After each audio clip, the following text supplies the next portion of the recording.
Hi viewers, তোমাদেরকে আমার নতুন আরেকটি ভ্লগে স্বাগত। তো তোমরা ভালো মতোই জানো যে আমি দার্জিলিং পৌঁছে গিয়েছি। যারা আমার আগের ভিডিওগুলো দেখেছো, আর এই ভিডিওগুলো দিতে আমার একটু লেট হয়ে গেল, কারণ এডিটিং এর কারণে আমি টাইম মতো ভিডিওগুলো আপলোড করতে পারিনি। তো আমরা ফার্স্ট গিয়েছিলাম হচ্ছে জুয়ে, সেখানে গিয়ে টিকিট কেটে নিয়েছিলাম। আচ্ছা, তার আগে বাইরের প্লেসটার দিকে একবার তাকাও। মানে যা দার্জিলিং এ দেখার, যা ঘোরার জায়গা কি রয়েছে জানি না, কিন্তু এই যে রাস্তার সাইডে যে এই পাহাড়ের আকাশের যে সিনগুলো, সেগুলো একদম মারাত্মক ছিল, মানে বলার বাইরে। আমি তো এই সিনগুলো দেখলেই মনে হয় যে বাবা কোথায় যে পৌঁছে গিয়েছি, মনটা একদম পুরো ফ্রি হয়ে যায়। তারপরে আমরা জুয়ের ভেতরে টিকিট কাটার পর ঢুকে পড়লাম। তো এগুলো হচ্ছে জুয়ের চারিদিকের সিন আর কি। আস্তে আস্তে করে আমরা উপরের দিকে যাচ্ছিলাম। তো আমরা অ্যাট ফার্স্ট জুয়ে প্রবেশ করে সব ফার্স্টে দর্শন করেছিলাম হচ্ছে এই হরিণ মামা দুটোকে। ফার্স্ট দার্জিলিং এ এসে কমসে কম এটা তো জানতে পারলাম যে মানে দার্জিলিং যে কোনো জায়গায় চলে যাও না কেন, মানে নিচ থেকে উপরের দিকে উঠতে হবে, আর বাচ্চা কোলে নিয়ে নিচ থেকে উপরের দিকে যাওয়া তো প্রচন্ড মুশকিল ব্যাপার। তারপরে এই দেখো, এখানে রয়েছে হচ্ছে বিশাল লম্বা লম্বা লোমের অধিকারী এক প্রকার প্রাণী, কি যেন বেশ নাম ছিল, এখন যদি আমার মনে পড়ছে না। তো এই দেখো, এবার চলে এসেছে হচ্ছে মেন পর্যায়ে, রয়্যাল বেঙ্গল টাইগার। বাকি যত জুয়ের সব অ্যানিমেলস ছিল সেগুলো কোথাও না কোথাও আর কি দেখাই যায়, বাট এটা হচ্ছে একদম ইউনিক। মানে কি বলবো, এত কাছে থেকে টাইগার প্রথমবার দেখলাম, তো একটু কেমন কেমন ফিল হচ্ছিল, মনে হচ্ছিল বাই চান্স যদি বাইরে বেরিয়ে সবার উপর হামলা করে দেয় তো কি হবে। এটা যদিও হবে না, তবু ভাবতে কি সমস্যা। তো দেখতেই পাচ্ছ, যেখানে টাইগারটাও রয়েছে সেখানে অলরেডি একটা ওয়ার্নিং বোর্ড টাঙানো আছে, যেহেতু প্রচন্ড ডেঞ্জার বলে একটা ব্যাপার আর কি। তো আমার একটু গলাটা খারাপ হয়ে গিয়েছে ঠান্ডা লেগে, যার জন্য আমার ভয়েসটা একটু চেঞ্জ মনে হচ্ছে। মাঝখানে যখন আমি ভিডিওটাতে ভয়েস দিয়েছিলাম তখন পর্যন্ত আমার ভয়েসটা ঠিকঠাক ছিল, আর পরে করে যেগুলো ভয়েস দিচ্ছি সেগুলোতে মানে আমার ভয়েসটা একটু খারাপ হয়ে গিয়েছে। তো জুয়ের ভিতরে দেখতেই পাচ্ছ তোমরা, টাইগার গুলোকে থাকার জন্য ওদের একটা গুফা টাইপের রুম বানানো আছে, যেটা ওদের আর কি বাসস্থান, ওখানেই ওরা থাকে। আমার ছেলেকে নিয়ে ঘুরু ঘুরু করে তো আমার হাতের অবস্থা প্রচন্ড খারাপ হয়ে গিয়েছিল, ব্যথা করছিল, যার জন্য আমি একটু রেস্ট নিলাম সেখানে, আর কয়েকটা পিকও ক্লিক করেছিলাম। এই দেখো, এখানে আর একটা টাইগার রয়েছে, এখানে বেশ 3-4টা মতো টাইগার ছিলই। জু থেকে বেরোনোর সময় আমার কোনো কারণে একটু মন খারাপ হয়ে গেছিল আর কি, তো আমার হাজবেন্ড একদম হাত ধুয়ে লেগে পড়েছিল আমাকে হাসানোর জন্য।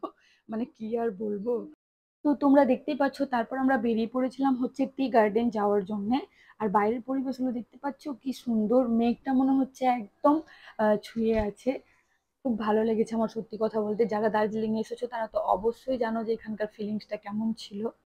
তারপর আমরা গাড়ি থেকে নেমে পড়েছিলাম, এবং আর একটা কথা হচ্ছে, দার্জিলিং এর যে কোনো চায়ের দোকান দেখলে সেখানে নেমে তো অবশ্যই এক কাপ করে চা আমরা খেতামই, কারণ সেখানকার চাও প্রচন্ড টেস্টি। আর আমাকে তো ল্যাপটেন টি এমনি খেতে খুব ভালো লাগে। মা বাবা ভাই সবাই একটা দোকানে বসেই চা খাচ্ছিল, আর আমি আর আমার হাজবেন্ড একটু এখানে এসেছিলাম একা গল্প করার জন্য। তো দোকানের বাইরে তো অন্য কোনো খাবার খাওয়া যেত না, তাই আমরা সব জায়গায় চিড়ার প্যাকেট নিয়ে ঘুরতাম আর কি। তো এখানে চিড়া দিয়ে আর কি চাটা খেয়েছিলাম। তো তোমরা দেখতে পাচ্ছ, মানে এটা হচ্ছে টি গার্ডেনের পুরো ভিউ। মানে কি বলবো, এত সুন্দর এত সুন্দর। এই বাইরের পুরো ভিউটা দেখে আমার কি একটা গান মনে পড়েছিল জানো, अब रहना है सुनते रे ही मुझे, अब जीना है संग तेरे ही मुझे। মানে এত সুন্দর, এখান থেকে যে কেউই যেতে চাইবে না। তো তোমরা দেখতে পাচ্ছ আমরা ওই উপরের দোকানগুলোতে ছিলাম, চা খাচ্ছিলাম। তো আমরা একটু নিচের দিকে নেমে আসলাম আর কি, এখানকার ভিউগুলোকে একটু এনজয় করার জন্য।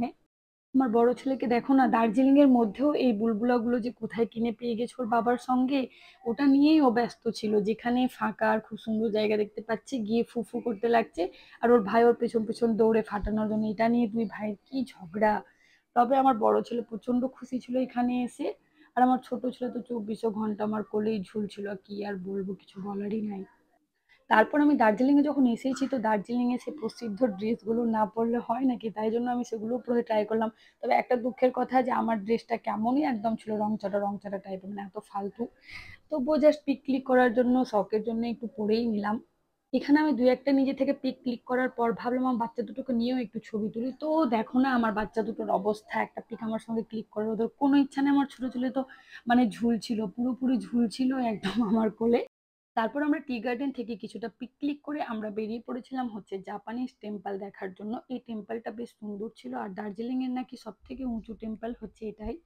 তো দেখতেই পাচ্ছ তোমরা এখানে আমার ছেলে দুটো এত সুন্দরভাবে এনজয় করছিল সবকিছু যে কি বলবো।